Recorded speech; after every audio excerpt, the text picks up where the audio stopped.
What if I told you I could make you physically faster than your opponents? What if I told you psionics has been crippling you this entire time by making your dead zone 0.30 by default? Or 0.20 as of the most recent update.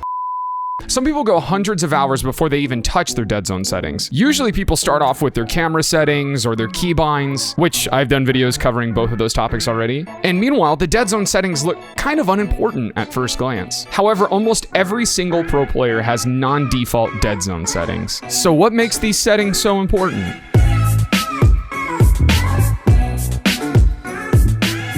Hey guys, welcome back, and today I'm going to be covering every one of these settings. But before I do, make sure you leave a like on this video,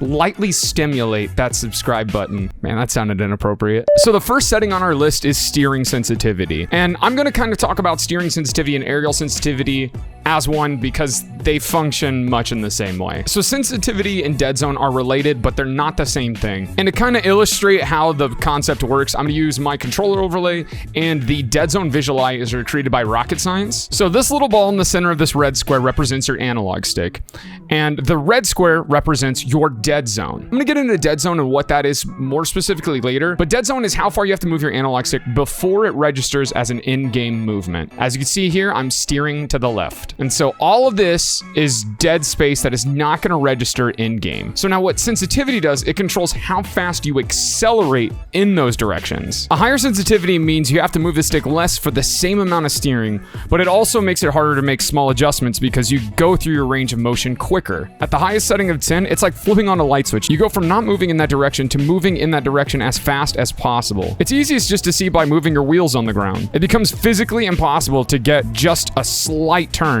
Instead, your wheels turn the entire way. With the lowest sensitivity, 1 being the default, it's easier to make precise adjustments, but you'd have to move your stick farther for larger adjustments. Again, this is easiest to see just by looking at your wheels on the ground and moving your analog stick. You can get a full range of motion, but it takes more time to go fully in one direction, as you have to push the analog stick further. Now, if we analyze what the pros use for this setting, it does come largely down to preference. There's not one sensitivity setting that overwhelmingly takes it. However, almost none of the pros go above 2.0 sensitivity on either aerial or steering. And an even greater majority of those players stay at 1.5 or below. Over half. Now, some people customize their sensitivity settings separately from each other. However, I put so many hours into the game with them being at a 1-to-1 sensitivity ratio that I'm afraid that if I separate those two numbers, that it's going to make it even more difficult to adjust to the new sensitivity. So in general, stick to anywhere between 1 and 1.5. And now we're getting to the good stuff. Controller dead zone. So we already know that this red square represents the dead zone. The default used to be 0.30, which as of the most recent update is now 0.20, which means you have to move your analog stick 20% of the way before it even registers in game. And for the rest of the time I'm talking about dead zone, every time you see 0.3 or 0.2, always think of that as a percentage, because that is how far you have to move your controller before anything registers in game. Now, these yellow squares represent a true direction, meaning if your analog stick movement falls somewhere within that range, it will flip in the true forward direction, side direction, back direction, instead of a diagonal flip. And the green space represents all other usable area that would constitute a diagonal flip. It's also important to note the raw input versus the game input. Raw input is where your analog stick is physically being held,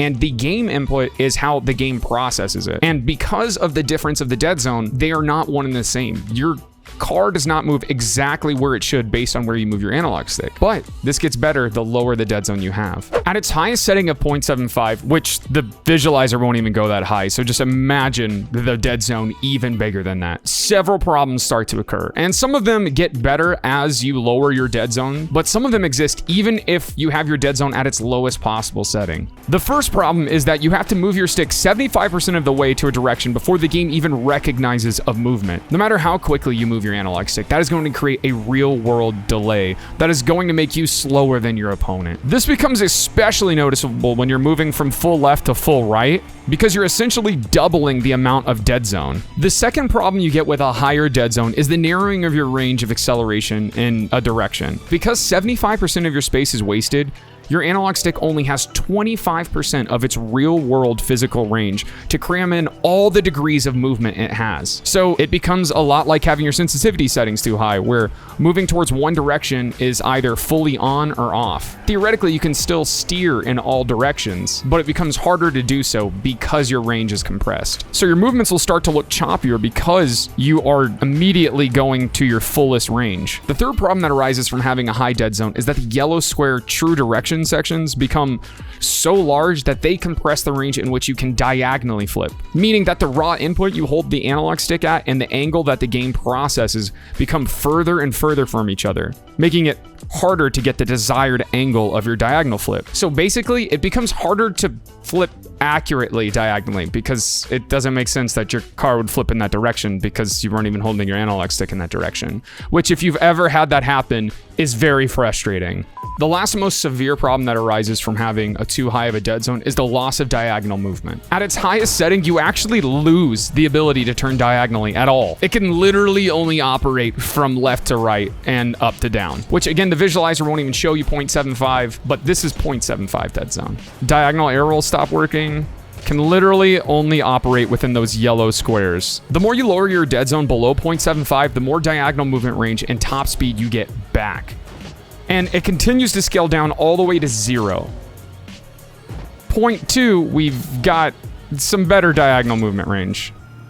What the important takeaway is from here is that if you're at the old controller dead zone default of 0.30, that is 30% of your diagonal top speed that you don't have available, and somebody with a lower dead zone does. You are at the disadvantage. The majority of all pro players use a controller dead zone 0.10 or lower, with the most popular choice by far being 0.05. But before you put your dead zone at 0.05 just because your favorite pro player does, it's important that you test your specific controller. The springs and analog sticks wear out over time, and so if you've had the same controller forever, chances are you're not going to be able to achieve that 0.05 dead zone. So in general, I highly advocate you set your dead zone setting to as low as your controller will allow. To test if you can use a dead zone, you can go into a replay file, set your view to fly, and adjust your dead zone as low as you can without the camera moving by itself.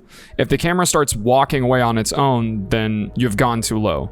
In game, this would translate to your car steering by itself. Not a good thing. If you're on PC, you can test it by using the Dead Zone visualizer that Rocket Science made. I'll put the link down below in the description. And if you don't want to spend the time to test your own controller, you could just set it to 0.10 or 10%, because that seems to be good even for used and abused controllers. Like my 5-year-old controller I just lost. Rest in peace. Now, before we get into the cross dead zone versus square dead zone debate, I did want to cover the last dead zone, which is dodge dead zone. This controls how far you have to move your analog stick before another button press becomes either a flip or a jump. At its lowest setting, you barely have to push the controller past its regular dead zone, and it'll count as a flip, which, I'm gonna be honest, seems like it'd be pretty hard to do a fast aerial with. At its highest setting, you have to have the analog stick pressed fully forward before it'll register as a flip. Otherwise, you just get a jump. The majority of pro players keep their dodge dead zone at 0.50 or higher, and I'm assuming some of that is because the old default was 0.50, but it also makes it harder to fast aerial in a split second if you have too low of a dodge dead zone. If you find you're constantly backflipping when you're trying to fast aerial,